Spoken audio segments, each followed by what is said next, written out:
Well, I would just say that the salary cap is expected to balloon again. It's been pretty much flat for the last 3 years because of the effects of the pandemic. But the projections of the new TV deal are that it's going to go up.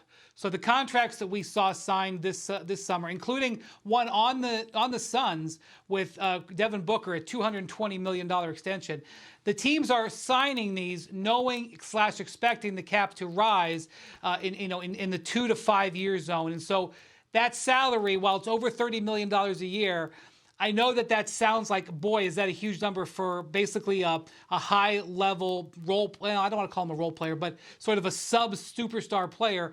That may not feel that way in 2025 when this thing really does kick into high gear.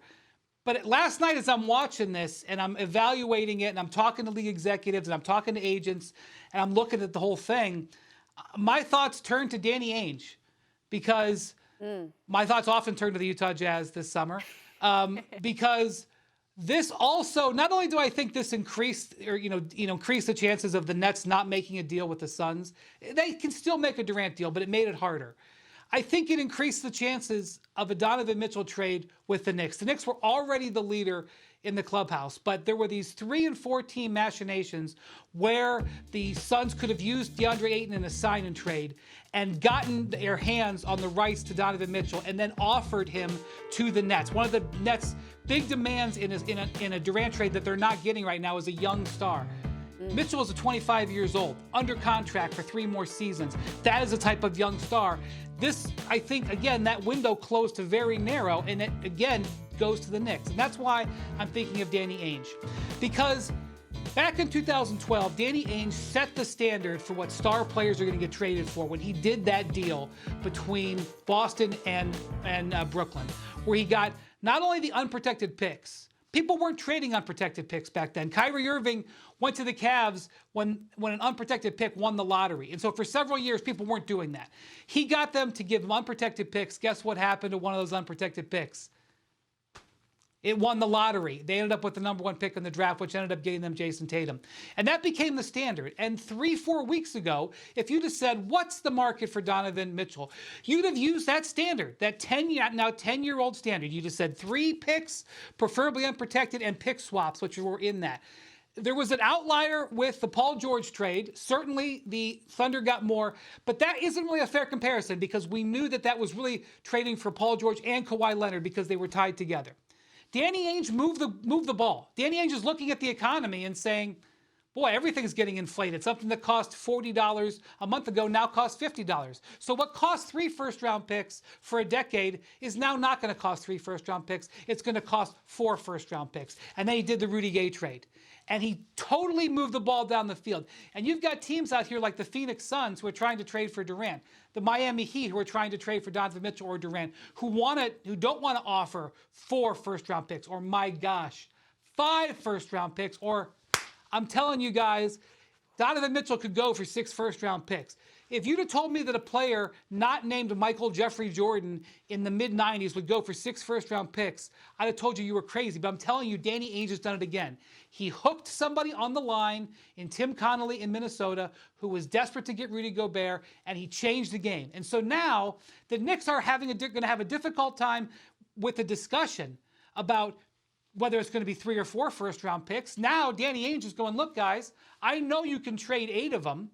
And I've traded Rudy Gobert for 4 of them. In fact, I'm going to count that as trading for 5 because I got a guy who was just drafted in this last draft with the 22nd pick. So I'm actually, for the sake of this discussion, I'm going to say that I traded Rudy Gobert for 5 first-round picks. So the price for you for Donovan Mitchell is 6 first-round picks. 6, not 3 like it's been for a decade. It's 6. And I'm telling you, as I'm watching this, the pressure on the Knicks is only going to increase because if the Knicks don't do a Donovan Mitchell trade and he goes to the Miami Heat or he goes to another team and the Knicks didn't put enough picks in there, the picks that they had, Stephen A. Smith is going to come on this show and there's going to be smoke coming out of his ears. Mad Dog Russo is going to be on the other side going, wait a minute. Yeah. You didn't get Donovan Mitchell, who might be the best guard the Knicks have had in several decades? Think about it. That's true. Because you were trying to hold on to a 2027 first-round pick or the Washington Wizards protected pick in whatever year? That's where, once the Ayton thing got matched last night and I'm looking at the lay of the land, I'm thinking about Danny Ainge and how he is about to set another standard, another record with the Knicks potentially big on the side of the next big deal in the NBA. Knicks got to be careful. Donovan Mitchell's a good player. He's not a player that's going to win you a championship. This is a guy that in Game 6 2 years ago against the Clippers, his team blew a 28-point lead. He lost a first-round playoff series when Doncic wasn't even in half the games this particular year. Be careful on Donovan Mitchell. Good player. He's a top 15, 18 player, but you're not winning an NBA championship by bringing Donovan Mitchell in. Let me throw one trade possibly, and Brian's better than me than this. How about Durant to New Orleans? That is the team that, to me, from a Nets perspective, makes the most sense because they have the player that they can build around in Ingram.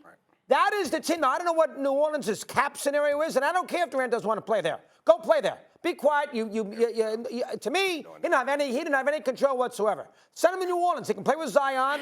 He can go play, and the Pelicans are a good team.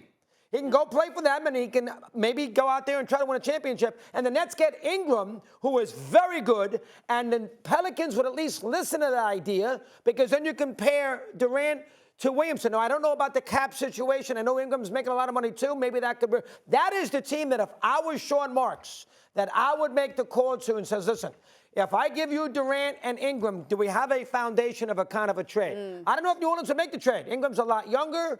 They got something going there. I'm not sure if I do it, but that's the team I call first. And forget this idea about Mitchell. Mitchell's a nice player. If the Knicks trade, give up 5 picks and R.J. Barrett, they'll win 42 games and get obliterated in the first round of the playoffs. I mean, that's what the Knicks will do. Is that worth it? I'm not so sure. Thanks for watching ESPN on YouTube. For live streaming, sports, and premium content, subscribe to ESPN+.